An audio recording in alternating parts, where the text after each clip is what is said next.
What's up, everybody? Welcome to the next episode of Dev and the Bear.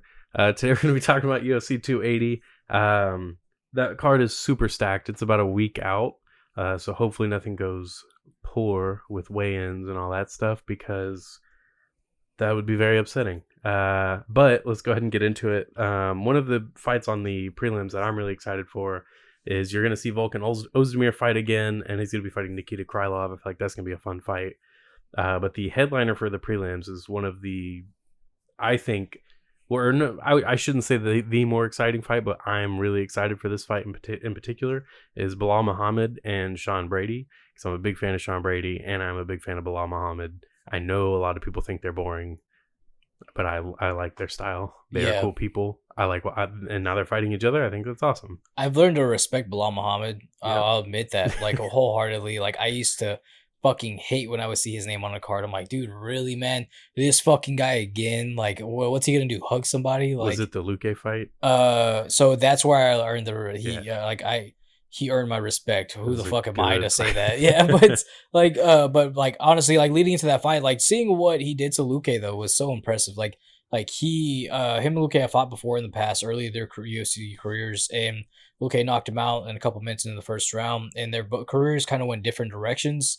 And then Belal and him finally meet up again, and Belal has just sharpened everything. We haven't seen him look this sharp ever, honestly. That was definitely his best performance. Yeah, like his hands look good. He was chasing down a striker, which is not very common. He was controlling Luque on the ground, which Vicente Luque has incredible jiu-jitsu. And it's crazy that was Belal's best performance because he was on his back foot the whole fight. Yeah. Other than when he was on the ground. Pressing forward also. Yeah. I mean, it was a good fight though, man. So with this fight though, so you have Sean Brady, undefeated, 15-0. Yeah. Beat Michael Chiesa, Jake Matthews, Christian Aguilera, Court McGee. That one, I was really hyped up for that one because I did not think he was going to beat Court McGee because I was like, he's gonna try to wrestle Court McGee down, and Court McGee does really well against that, and he didn't. It was a really good fight for Sean Brady. But his fight against Chiesa really impressed me. I was a big fan then, and I'm an even bigger fan now because he was able to beat Michael Chiesa. I respect Michael Chiesa a lot. I think he is a fantastic fighter. So beating him to me is a really big deal. Right. Yeah, that's what it is a big deal. I mean, because Chiesa's name at the time especially still had some weight to it, and it still does a little bit. It's just when he suffered his loss to Vicente Luque, kind of for who's going to start breaking into that top five, it kind of set him back. Then he fought Sean Brady and lost to Brady. But Brady isn't, even though he hasn't been fighting, he's still very active. He's doing a lot of grappling tournaments. He actually beat Craig Jones in a grappling tournament. And beating Craig Jones in a grappling tournament is not easy. Not at all. There were special rules that were applied. They couldn't do any locks below the waist. And we know Craig Jones does not fuck around. If he gets an ankle, he's going home with it. But yeah, I mean, it was just, but Sean Brady, man, I mean, he's really, really good. But with this fight, though, I give the edge to Belal, though. Yeah, I think the experience is a big factor in that. He's just done it so much longer than Sean Brady has. The wrestling, let's, just for the sake of argument, say their wrestling is going to cancel each other out and it stays on the feet. Belal wins because he's had the time to sharpen his hands. Sean Brady hasn't. Yeah. Sean Brady has a lot of power, though. Yes, he does. So all he needs is that one hit. So if they do end up in that wrestler versus wrestler brawl type kind of fight that we've seen before, I think Belal would be surprised when he gets hit. Yeah, it's probably going to wake him up a little bit, but Belal is definitely learning how to get himself out of peculiar situations also, though. It's came with the experience, like you said. I agree with everything, honestly. I think when it comes down to it, Belal just has the better hands. We haven't really seen Sean Brady let go. He's known for his wrestling, and I feel like that's what's holding him back, though, to being up there with these other top guys like Hazmat and I don't know the grappler's name. He just you. And so you and the guy who just beat Neil Magny, Shavmat.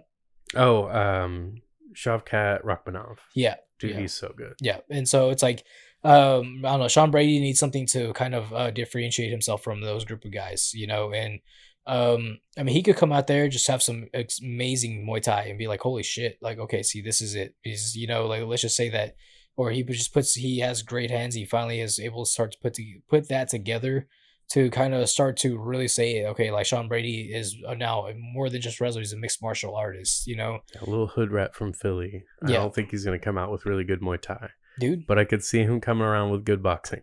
Well, you never know, man. I mean, look at T.J. Dillashaw. He was known as a wrestler. He has incredible Muay Thai I now. didn't say rat. He's a hood rat from Philly. TJ Yeah, Dillashaw he was always a white boy. yeah. Okay, you got a point, but yeah. So I don't know. I mean, with Sean Brady, as athletic as he is, I mean, he is a freak of nature in his own right because of how hard he just grinds and how good he is at everything that he does. So, but it's gonna come down to who has the better hands, in my opinion, and I'm going Bilal on this one. I think it's smart to go Bilal because he's going to fight smart.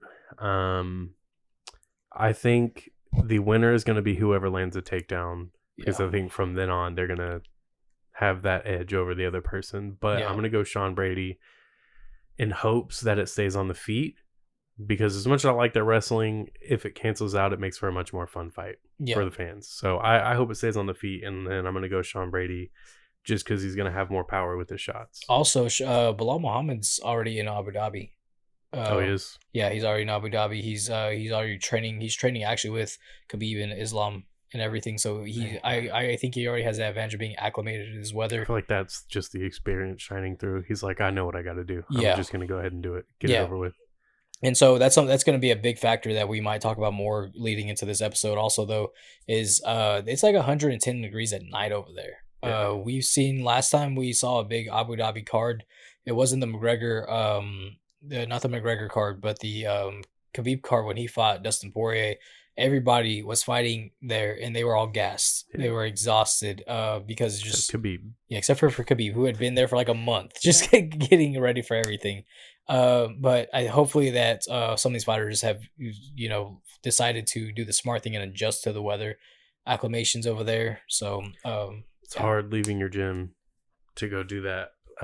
Like it's comfortable and it's safe. It's smart to stay in your hometown or wherever you train out of, because everything that you need is right there, and that's everything that's worked for you is right there. So when you start going somewhere else, just be ready because of the weather. It's kind of like a high risk, mid reward. Yeah.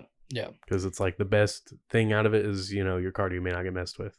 Yeah, and so About the cardio might not be messed with it, and then you're stuck training in a hotel room for like a month.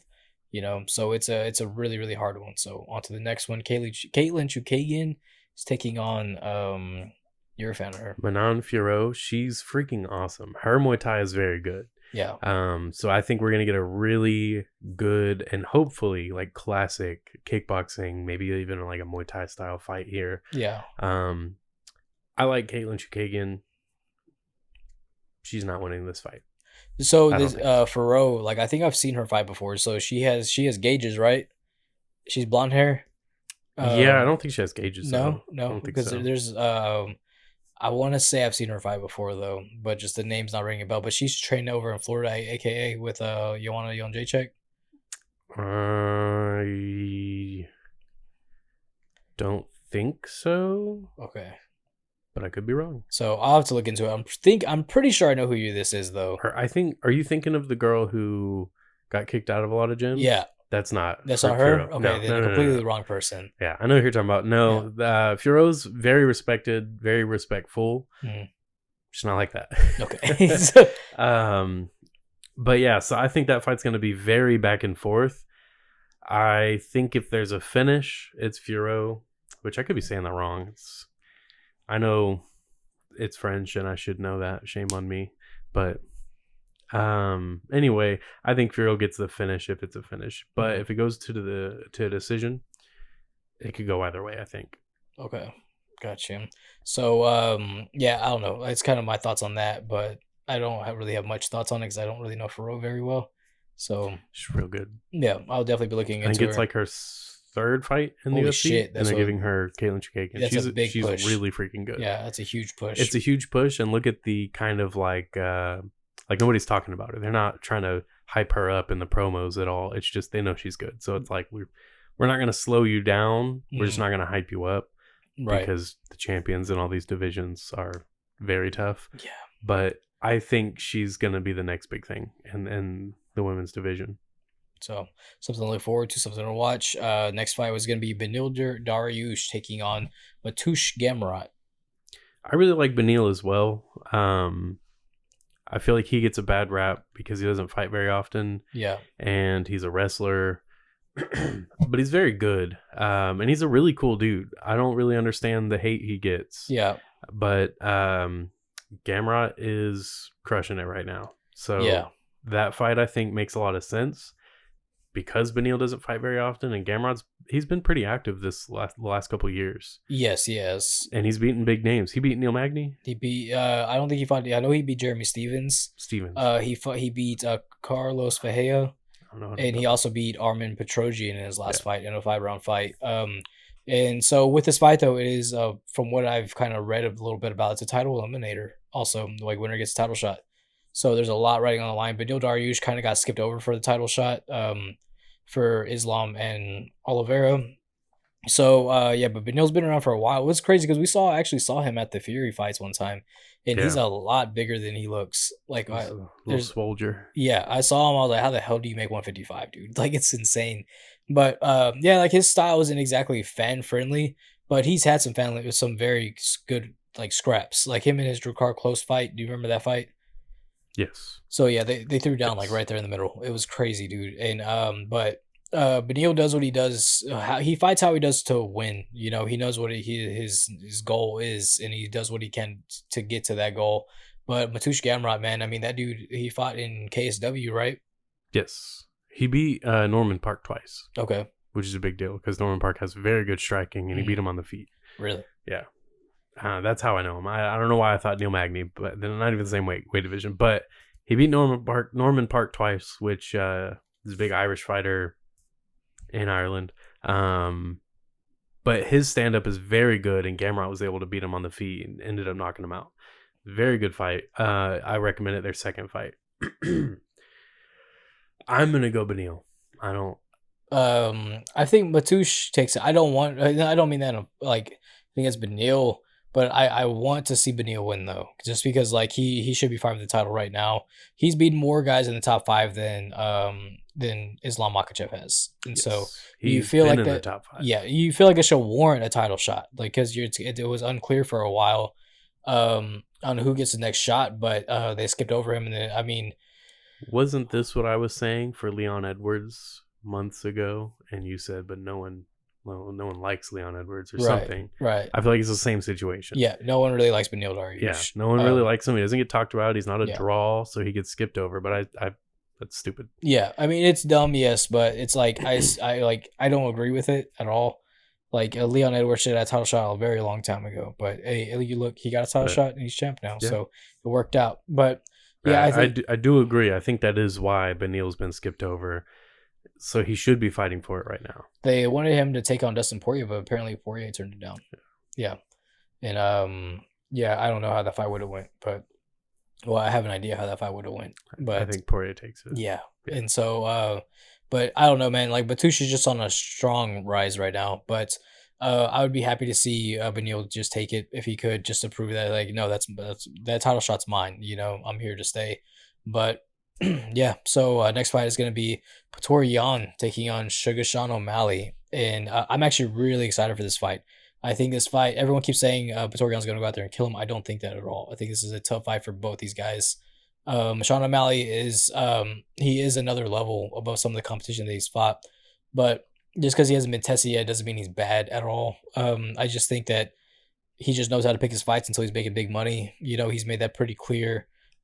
People say the UFC is protecting him and this and that, which in this case I feel like they almost tried to, but they really pushed for it. Dana White openly said that what's his name, that Sean Shelby, the matchmaker, wanted this matchup, and he's in Sean and Dana White had said no, dude, like Sean's 28, like he's still got a lot of room to grow. And for me, it's like I hear he's 28, it's like no, like you need to be taking these kinds of fights, you know, establish yourself now, so whenever you're champ, or if you become champ, then you're making millions. Because Sean O'Malley is going to be one of, I think if he became champ, he would be a millionaire type champ. Oh yeah. I mean, he's living as if he's already a millionaire type fighter. Yeah. So it's like you get to that point and you'll have earned it and it'll work out. Yeah. But what he's doing right now, maybe not so much. But I will say, to the people who say like, oh, he hasn't been tested, he hasn't fought top guys, he hasn't. But for a guy as good as he is, when you get given people who aren't as good as you, what he does to them, that's exactly what you should be doing to them. Yeah. That's the kind of performance you should be having when you're that much better, when you are the kind of talent that Sean O'Malley is. But so I don't really agree with the narrative that he hasn't fought top talent, so he shouldn't do well against Petr Yan. Yeah. He hasn't fought top talent, and that's why he stands like way above them when he fights them. He's not going to be able to do that against Yan, but I hope that he knows that. Yeah. He may not. Do you feel like he's taking this fight serious? I feel like part of his thing is to not take fights seriously. Yeah. I think that's just part of his thing.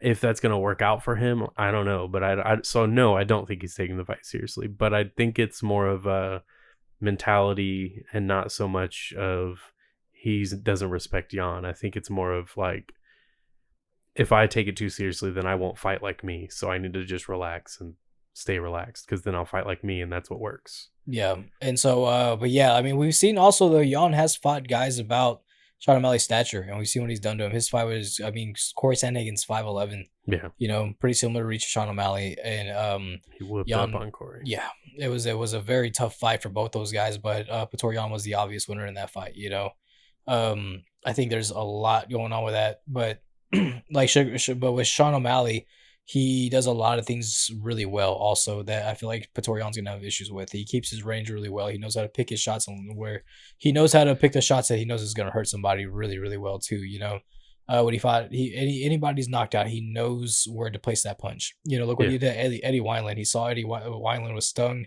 He stung with a good right hand, and he threw another one just kind of like very from below the hip type. Threw it over, got him right in the chin, knocked him out cold. You know, we saw what he did to Julian Paiva. We saw what he did to Jose Quinones.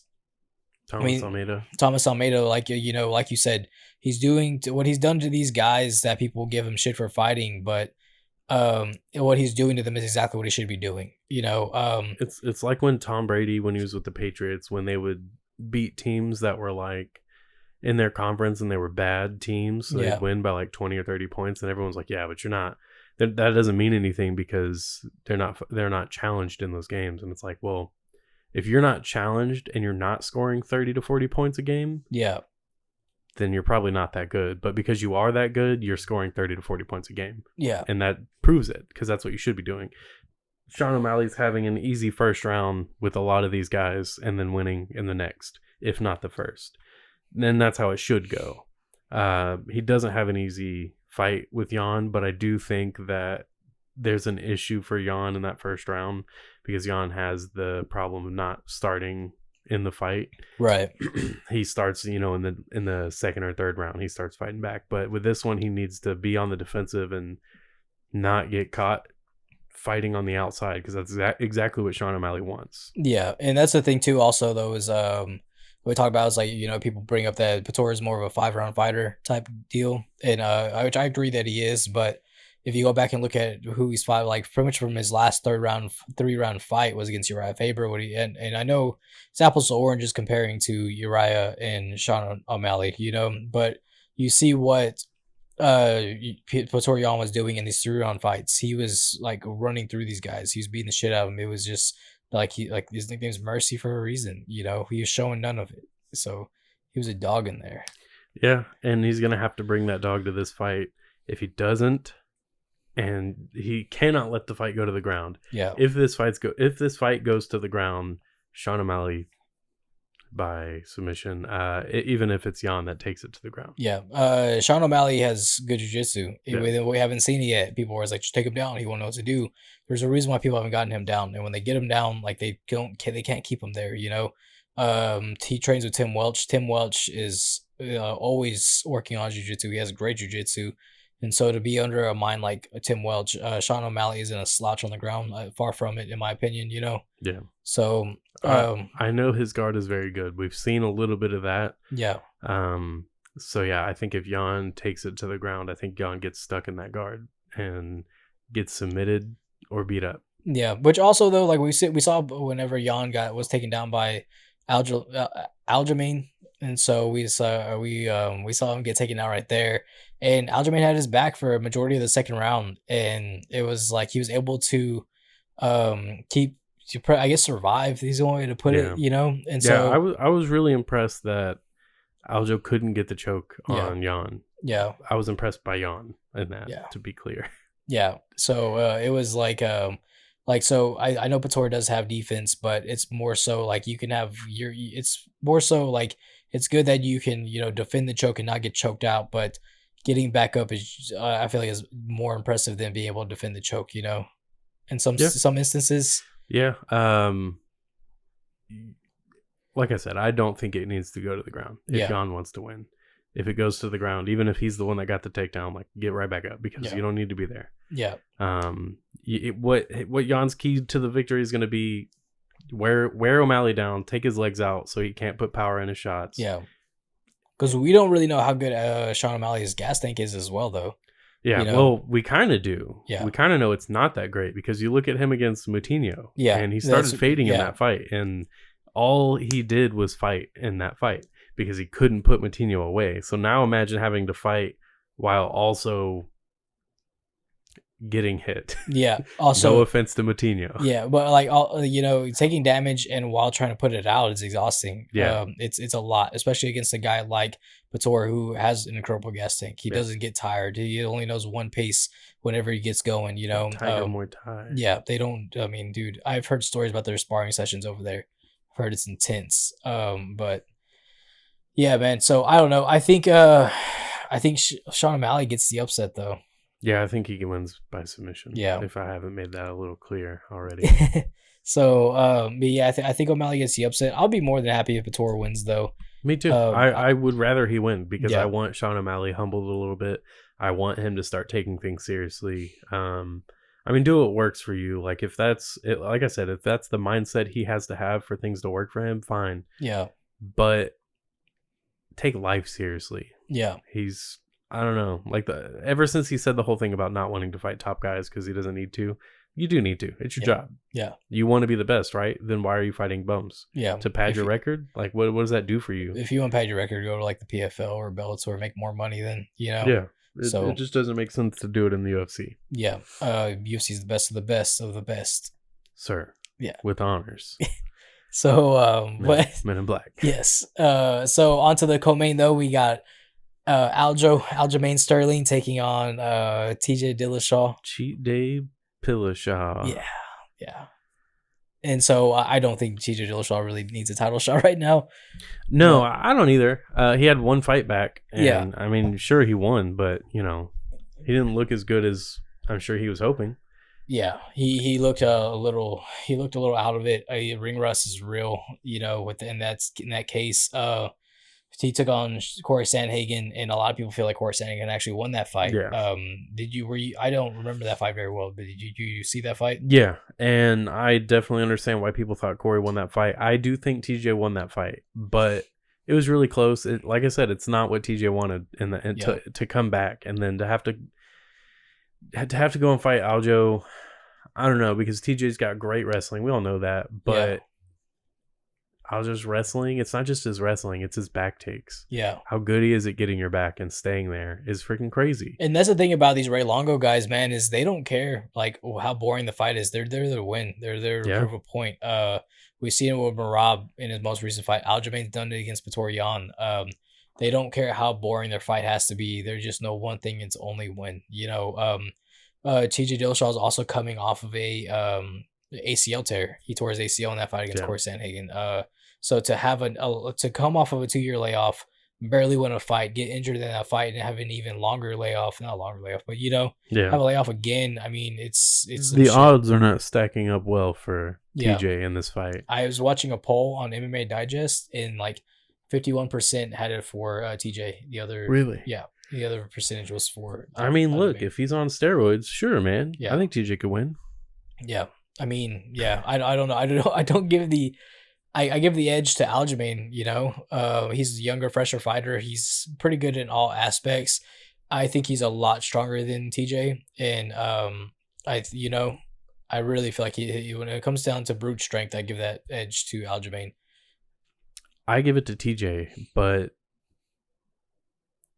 when was the last time we saw TJ not on steroids Yeah. other than the Sandhagen fight? Well, that's what's crazy about that. And I don't think people have really talked about it too much. Is that they went back and they tested his sample against Cody Garbrandt the second time. Second fight, he fought for he had Yeah. EPO in the system right there. So And you look at him in those fights, his brute strength. Oh, he would ragdoll Yeah. Aljo.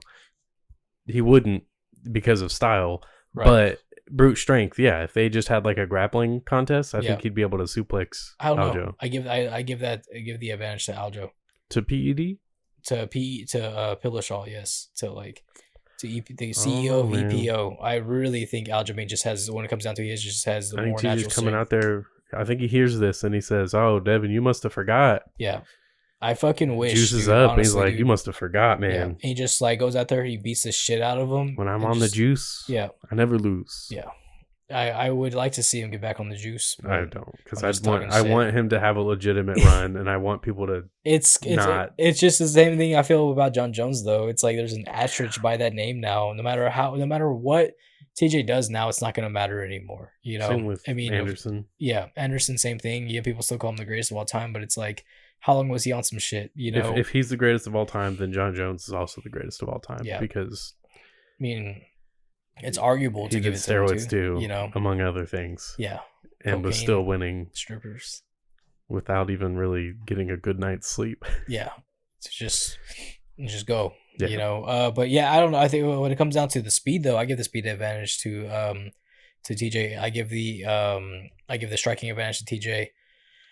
But wrestling, it's hard. Grappling, it's hard to give. It's kind of evenly matched. TJ is not easy to get down, and that's where Aljamain's gonna have to win the fight. You know, I think on the feet, TJ wins, and on the ground, yeah, Aljo's flow is just so much better on the ground. his weight placement, he just knows everything. He is much more graceful on the ground than TJ is. So I think if it goes to the ground, Aljo's probably going to win it. Yeah. I don't know about by submission. If he does, it's a rear naked choke. That's for sure. Yeah. Having a strong guy like that on your back, I mean, there's only so long. Oh, Jesus Christ, never mind. I'm not going to finish that sentence. But yeah, Bro, man. MMA is cool, I swear. Yeah. It's not never mind. What's it called? I'm going to move on now to the main event. The main event. Yeah, like Dude. this whole freaking time we've been talking about like top 5 fighters for a while now, or at least big names, and we haven't even gotten to the main event, but now we have. Yeah, I've been like honestly, like I could have skipped over all these other fights and just talked about the main event for the next like 30 fucking minutes. Yeah, dude. Because I am hyped for this.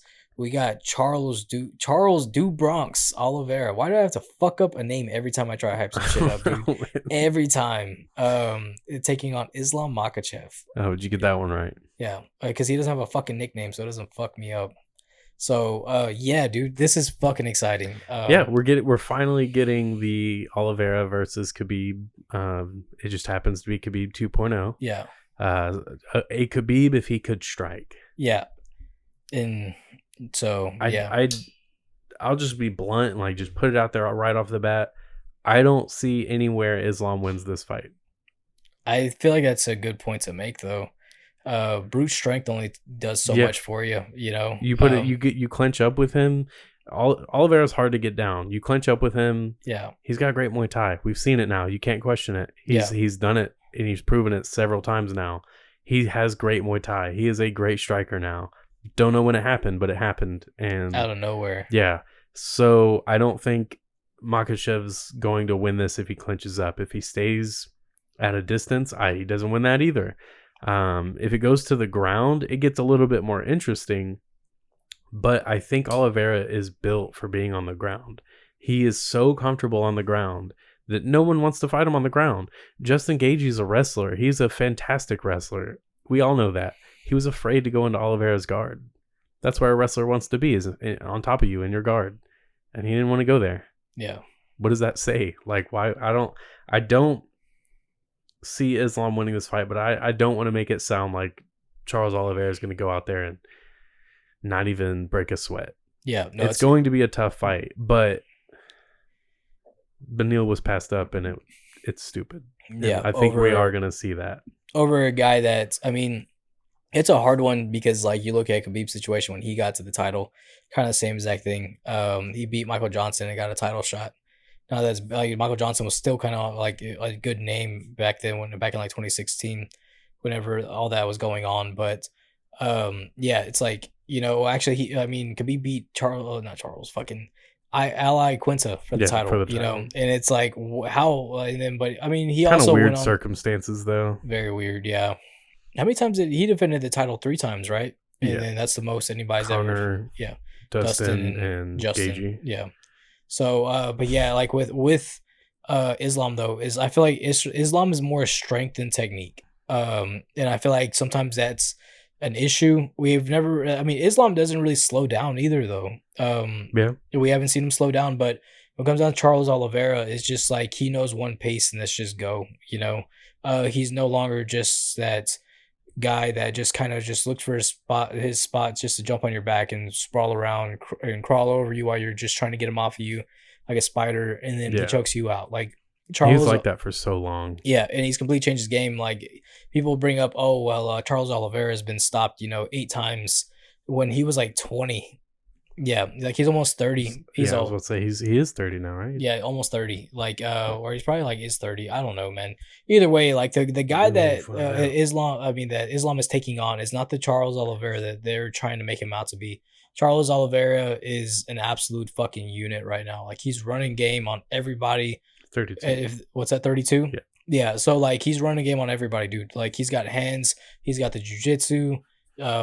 I mean, he's somebody you don't want to fuck with, honestly. Like When that's just he- how I see it. When he's gotten cracked, like he doesn't just sit there and take the Yeah. shots. I don't know how he manages to avoid so many hits after he gets rocked real bad, but he Yeah. falls to that ground and he's so smooth with the head movement after that. And I know that's a weird thing to say, but if Yeah. you watch it, like he's not just rocked and out of it. Like he's He's moving so that he's not getting hit. he's And he he's knows baiting, if I'm yeah. doing it on the ground, then eventually they're gonna come down and try to grapple with me and get a dominant position so they can finish me, and it's not gonna happen. Yeah, he's definitely baiting whenever he's doing that. He's just a master of that.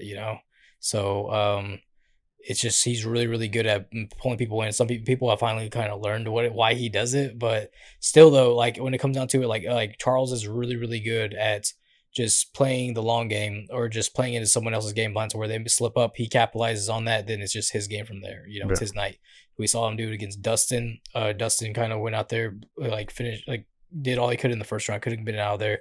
Then it became Charles Oliveira's fight after that. Did he grab the glove? Yeah, I feel like he grabbed the glove a little It was a bit. bit of cheating. Yeah, a little bit, but Dustin did too, so it's all good. Fair play. But it's I don't know, man. What it comes down to is like people really start putting respect on Charles Oliveira's name, and I hope he wins. I He's do. champ. I feel like they're just the fight. You can go either way though. I feel like if there's anybody that could beat Charles right now, it's Islam. If there's anybody that can beat Islam right now, it's Charles. It's a very even fight for both these guys. Yeah, that's all I gotta Charlie say. Olives. Yeah, Charlie Olives. I hope he wins because I have the perfect GIF to post on our or GIF to post on our Instagram.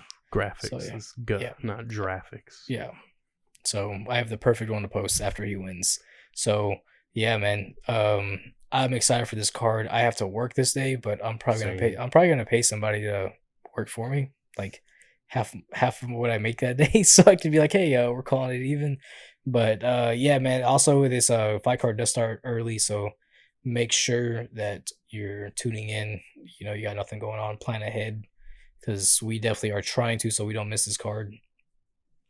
Yeah, that's UFC 280. Let us know your thoughts. Let us know your predictions.